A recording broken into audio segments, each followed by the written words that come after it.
اعوذ باللہ من الشیطان الرجیم بسم اللہ الرحمن الرحیم رب اشرح لی صدری ویسر لی امری واحلل عقدۃ من لسانی یفقہوا قولی۔ منہاج القاصدین صفحہ نمبر 146، فصل سوم، تیسری فصل، پیج 146۔ تجارت میں دیانتداری اور خوف خدا۔ چوتھا کام تاجر کا اپنے دین سے محبت کرنا ہے، یعنی دنیا کے کام تو کرنا ہے لیکن اس کے ساتھ ساتھ دین بھی پرائرٹی نمبر 1 ہو، کیونکہ جو چیز محبوب ہوتی ہے وہ سب سے اہم ہوتی ہے، جو دنیاوی امور میں خاص اور آخرت کے لیے عام ہو۔ دنیاوی امور میں خاص اور آخرت کے لیے عام ہو، یعنی دین کی محبت۔ تاجر کو تجارت میں اپنی آخرت سے غافل نہ ہونا چاہیے، بلکہ اپنے دین کو ملحوظ رکھنا چاہیے، یعنی زیادہ اہم رکھنا چاہیے، اور اس کی اپنے دین سے محبت ان 6 چیزوں کو ملحوظ رکھنے سے ظاہر ہوگی۔ یعنی کیسے پتہ چلے گا کہ تاجر اپنے دین سے محبت رکھتا ہے، اپنی آخرت کو اہمیت دیتا ہے اور اس سے غافل نہیں؟ تو یہ 6 چیزوں سے پتہ چلے گی۔ پہلی، یعنی نمبر 1، تجارت میں اچھی نیت۔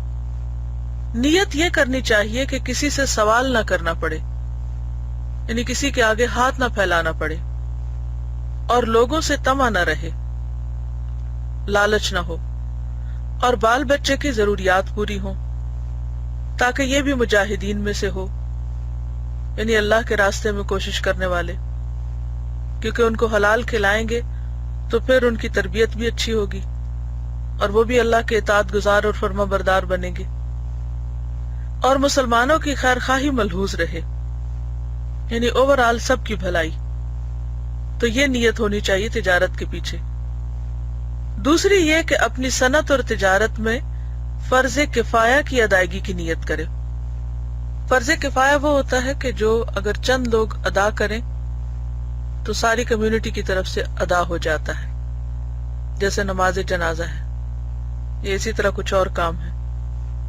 اگر کوئی فوت ہو جاتا ہے تو چند لوگ اگر نماز اس کی پڑھ دیتے ہیں، اس کے لیے دعا کرتے ہیں، تو ایک طرح سے سب کا فرض ادا ہو جاتا ہے، اور اگر کوئی بھی نماز نہ پڑھے اس میت کی تو پوری کمیونٹی گناہ گار ہوگی، کیونکہ اگر صنعت اور تجارت چھوڑ دی جائے تو معیشت تباہ ہو کر رہ جائے۔ ہاں یہ ضرور ہے کہ بعض صنعتیں اہم ہیں اور بعض ایسی ہیں کہ ان کے بغیر گزارا ہو سکتا ہے، لہذا اہم صنعت میں مشغول ہونا چاہیے تاکہ اس کی صنعت اور تجارت سے مسلمانوں کی اہم ضروریات پوری ہوں۔ زیور بنانے، نقش و نگار کرنے، مکانات پر پلستر کرنے اور تمام زیب و زینت کی صنعتوں سے پرہیز کرے کہ وہ مکروہ ہیں۔ اب زیور بنانا کیا یہ ناجائز ہے؟ یہ زیور پہننا ناجائز ہے، یا نقش و نگار بنانا جائز نہیں، یا مکان جو ہے وہ پلستر نہیں کرنے چاہیے؟ اس میں 2 چیزیں ملحوظ رکھی جائیں۔ نمبر 1 یہ ہے کہ یہ تمام چیزیں مباح ہیں، یعنی حرام کے درجے میں نہیں ہیں، یعنی ان کی اجازت ہے۔ اب جہاں تک زیورات کا تعلق ہے تو عورت کے لیے ان کا پہننا منع نہیں ہے، اگر اچھی نیت کے ساتھ پہنے جائیں تو پہننے پر بھی اجر ہوگا۔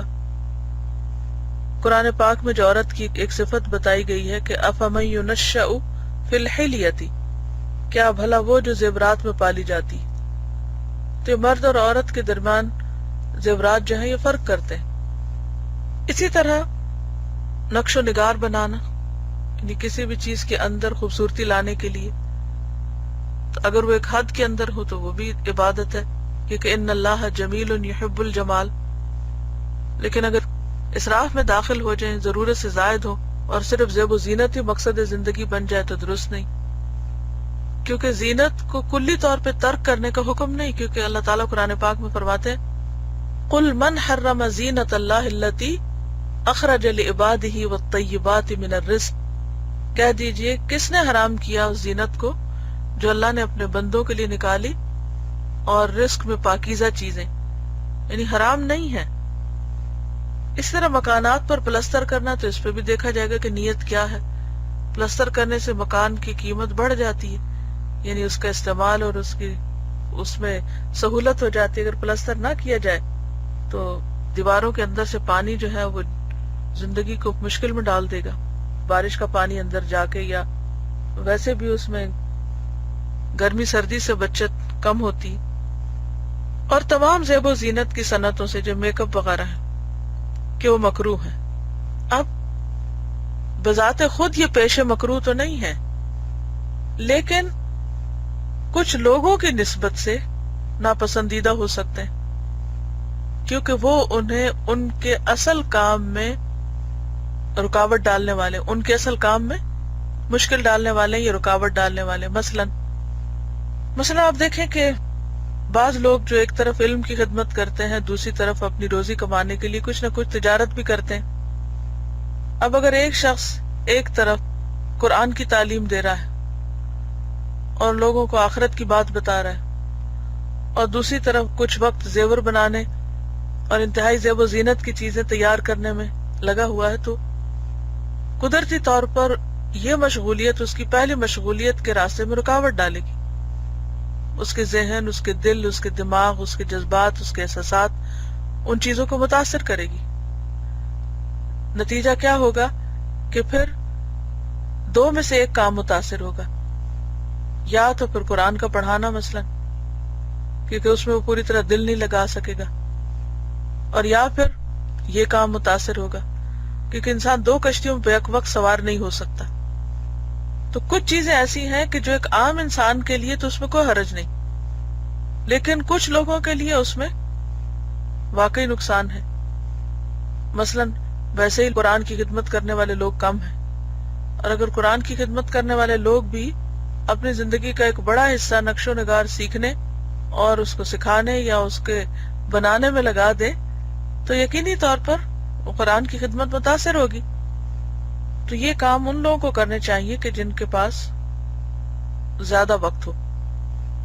مجھے اچھی طرح یاد ہے کہ میں نے جب قرآن پاک پڑھنا شروع کیا اور ترجمہ وغیرہ یاد کرنا، اور پھر اسی طرح گرامر ساتھ پڑھنا، کچھ اور چیزیں بھی پڑھتی تھی، تو ظاہر اسکول کے ساتھ ساتھ یہ سلسلہ چل رہا تھا۔ دوسری طرف مجھے پینٹنگز کا اور اسی طرح کڑھائی سلائی کا بھی بہت شوق تھا، جیسے کہ عام طور پر لڑکیوں کو ہوتا ہے، اب تو شاید کم ہو گیا، لیکن یہ کہ جب ہمارا دور تھا تو اس وقت یہ چیزیں عام طور پہ لڑکیوں کے لیے پسندیدہ ہوتی تھی، اور لڑکیوں کو شوق بھی ہوتا تھا اس میں، گڑیا سے کھیلنا، گڑیا کے کپڑے سینا، پھر عام طور پہ سلائی سیکھنا، کپڑے سینا، کڑھائی کرنا، پینٹنگ کرنا، یہ عام ہابیز ہوتی تھی، اور ان چیزوں کا نہ آنا ایک عیب سمجھا جاتا تھا، اور اب تو سیکھنا شاید عیب ہو گیا۔ اینی ویز، تو میرے والد ہمیشہ جب بھی، چونکہ مجھے شوق تھا تو میں چھپ چھپ کے کچھ نہ کچھ کرتی تھی، لیکن جب وہ دیکھتے تھے تو ہمیشہ ایک ہی نصیحت کرتے تھے کہ وہ کام کرو جو کوئی نہیں کر رہا۔ یہ کام تو بہت سے لوگ کر رہے ہیں، اور ان کا مطلب کیا تھا، مقصد کیا تھا کہ قرآن کی خدمت کا کام، قرآن کی سیکھنے اور سکھانے، قرآن کی تعلیم کا کام تو نہ ہونے کے برابر کیا جا رہا ہے، یعنی بہت کم لوگ ہیں۔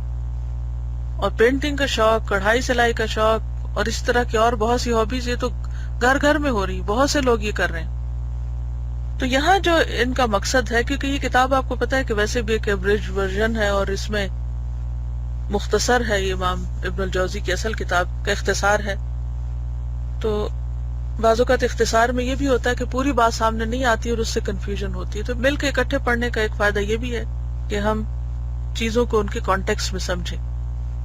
تو یہ کہتے ہیں کہ یہ چیزیں جو ہیں، زیور بنانا یا نقش و نگار کرنا یا اس طرح کے کام جو ہیں، یہ مکروہ ہیں، لیکن ہر ایک کے لیے مکروہ نہیں ہے۔ کچھ ایسے لوگوں کے لیے ضرور مکروہ ہو سکتے ہیں کہ جو کسی اور کام کے لیے اللہ نے جن کو پیدا کیا اور ان کو اپنی صلاحیتیں اور اپنا ٹیلنٹ جو ہے وہ اس چیز کی طرف لگانا چاہیے، کیونکہ اگر انسان وہ کام چھوڑ کر جو بہت کم لوگ کر رہے ہیں ان کاموں کے پیچھے لگ جائے، عام ٹرینڈ ہے، یہ بہت سے لوگوں کا شوق ہے، تو یہ اپنے وقت اور اپنی صلاحیتوں اور اپنے کام کو بے قدر کرنا ہے، بے قیمت کرنا ہے، جبکہ بذات خود کوئی پیشہ جو ہوتا ہے وہ حقیر نہیں ہوتا، الا یہ کہ وہ حرام نہ ہو۔ یہ بھی گناہ ہے کہ درزی مرد کے لیے ریشمی کوٹ سیے، یعنی درزی ہونا کوئی بری بات نہیں. بعض اسکالرز جو تھے انہوں نے درزی کا کام کیا، ابو بکر الخیاط مثلا نام، خیاط عربی میں درزی کو کہتے ہیں، ٹیلر کو. لیکن درزی اگر ایسا کپڑا سی رہا ہے جو پہننا حرام ہے تو اس کی روزی مشکوک ہو جائے گی. قصاب بننا بھی مکروہ ہے. اب آپ کا کیا خیال ہے کہ اگر سارے لوگ اس کام کو چھوڑ دیں، قصاب کہتے ہیں نا ذبح کرنے والے کو، گوشت بیچنے والے کو، گوشت کہاں سے آئے گا؟ اور آج کل تو کوئی لوگوں کا دن نہیں گزرتا اور کوئی کھانا نہیں جس میں گوشت کی کوئی نہ کوئی قسم موجود نہ ہو. تو اگر ہر ایک چھوڑ دے گا قصاب بننا تو پھر تو کام نہیں چلے گا کسی معاشرے کا. لیکن کچھ لوگوں کے لیے قصاب بننا جو ہے وہ پسندیدہ نہیں، اور اس کی یہاں کیا انہوں نے وجہ بتائی ہے، کیونکہ اس سے دل میں سختی پیدا ہوتی ہے. یعنی ذبح کر کر کے جانور ایک طرح سے بے حس ہو جاتا ہے انسان. سینگی لگانے والا یعنی پچھنے لگانے والا اور جھاڑو دینے والا بھی نہ بنے، کیونکہ اس میں ہر وقت نجاست ہے. سینگی لگانا آپ کو معلوم ہے، کپنگ کرنا جس میں جسم سے خون نکالا جاتا ہے، گندا خون. تو جب وہ نکالا جاتا ہے تو اس کے نکالنے میں چھینٹے پڑنے اور پھر جب خون کو صاف کیا جاتا ہے تو کپڑوں پہ لگنے اور جسم پہ لگنے کا اندیشہ ہوتا ہے. اور جھاڑو دینے والا بھی ظاہر ہے کہ گندگی کو سمیٹ رہا ہے تو گرد غبار اٹھ کے اس کے کپڑوں پہ پڑ رہا ہے. اب ایک شخص جس نے پڑھانا ہو، پڑھانے سے پہلے اگر وہ جھاڑو لگا کے کلاس میں پہنچے گا تو ظاہر اس کے کپڑوں میں بھی پسینے کی بو آ رہی ہے اور بال بھی مٹی سے اٹے پڑے ہیں، تو اس کے پڑھانے میں بھی وہ نشاط اور وہ کیفیت نہیں ہوگی. آپ کو معلوم ہوگا کہ امام مالک جو تھے وہ پڑھانے سے پہلے باقاعدہ زیب و زینت اختیار کرتے تھے تاکہ زیادہ نشاط کے ساتھ اور چستی کے ساتھ سکھا سکیں. اور یہی حکم چمرنگ کا بھی ہے، یعنی چمڑا رنگنے والوں کا. قرآن کی تعلیم دینے اور نماز پڑھانے پر اجرت لینا بھی جائز نہیں. تیسری یہ کہ دنیا کا بازار آخرت کے بازار سے غافل نہ کر دے، اور آخرت کا بازار مسجدیں ہیں. چاہیے کہ دن کا پہلا حصہ اور دوسرا حصہ آخرت کے بازار کے لیے رکھے، یعنی فجر اور عصر مغرب عشاء، اور اس کے اوپر مداومت کرے، یعنی ہمیشگی اختیار کرے. سلف صالحین میں سے جو تجارت کرتے تھے دن کا پہلا اور پچھلا حصہ آخرت کے لیے رکھا کرتے تھے اور دن کا درمیانی حصہ تجارت کے لیے. یعنی اگر انسان کو کچھ کام کرنا ہو تو دن کی تقسیم کس طرح کرے کہ پہلا حصہ عبادت کے لیے، تعلیم سیکھنے سکھانے کے لیے، پھر دوسرا حصہ جو ہے وہ دنیا کے کام کاج کے لیے، اور تیسرا حصہ پھر اللہ کی عبادت کے لیے. چنانچہ جب ظہر اور عصر کی اذان سنے تو فرض کی ادائیگی کے لیے کاروبار چھوڑ دے. چوتھی یہ کہ بازار میں بھی ہمیشہ اللہ کا ذکر کرتا رہے اور تسبیح و تحلیل میں مشغول رہے، یعنی کام کاج کرتے ہوئے بھی ذکر خدا جو ہے وہ جاری رہے.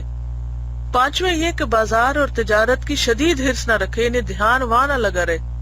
ایسا نہ ہو کہ سب سے پہلے بازار میں جائے اور سب کے بعد نکلے. یعنی بازار اس کی ضرورت تو ہو لیکن اس کی شوق اور محبت کی منزل نہ ہو کہ وہیں جانے کے خواب دیکھتا رہے انسان. چھٹی یہ کہ صرف حرام سے بچنے پر ہی اکتفا نہ کرے بلکہ شکوک و شبہات کے مواقع سے بھی بچے. یعنی تقوی کا تقاضا یہی ہے. حدیث میں آتا ہے نا کہ دا ما یریبک الی ما لا یریبک، وہ چیز چھوڑ دو جس میں شک ہو اور اس کو لے لو جس میں شک نہ ہو.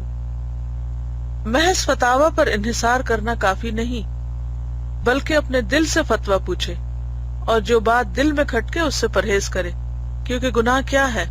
الاثم ما حاک فی نفسک، گناہ وہ ہے جو تمہارے دل میں کھٹکے اور تمہیں اس بات کا ڈر ہو کہ لوگوں کو پتہ نہ چل جائے، یعنی لوگوں کا ڈر ہو اس میں. تو یہ تھا باب تجارت میں دیانتداری اور خوف خدا کا. تو یہ 6 چیزیں اگر انسان ملحوظ رکھتا ہے، ملحوظ خاطر رکھتا ہے، تو اس سے پتہ چلتا ہے کہ اس شخص کی پرائرٹی آخرت ہے، دنیا نہیں. اس کی محبت تجارت سے نہیں، دین سے ہے. تو سب سے پہلی چیز نیت ہے. پھر یہ کہ فرض کفایہ کی ادائیگی، کہ اگر کوئی بھی شخص یہ کام نہیں کرے گا تو مسلمان پیچھے رہ جائیں گے، اور عملاً رہ بھی چکے ہیں. پھر اسی طرح دنیا کا بازار آخرت کے بازار سے غافل نہ کر دے، یعنی دنیا کی تجارت انسان کو آخرت کی تجارت سے غافل نہ کر دے. جیسے قرآن پاک میں بھی آتا ہے نا، لا تلہکم اموالکم ولا اولادکم عن ذکر اللہ، کہ تمہیں مال اور اولاد جو ہے اللہ کے ذکر سے غافل نہ کرے.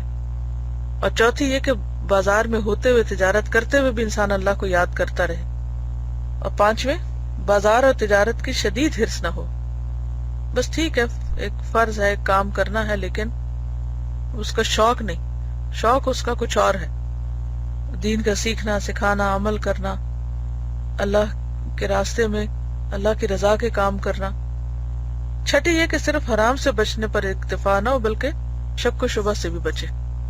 تو یہ 6 چیزیں اگر کسی کی تجارت میں ہوں گی یا تجارت سے متعلق، تو یہ اس بات کی گواہی دیں گی کہ وہ شخص آخرت سے محبت کرتا ہے. السلام علیکم ورحمۃ اللہ وبرکاتہ. سبحانک اللہم وبحمدک، نشہد ان لا الہ الا انت، نستغفرک ونتوب الیک.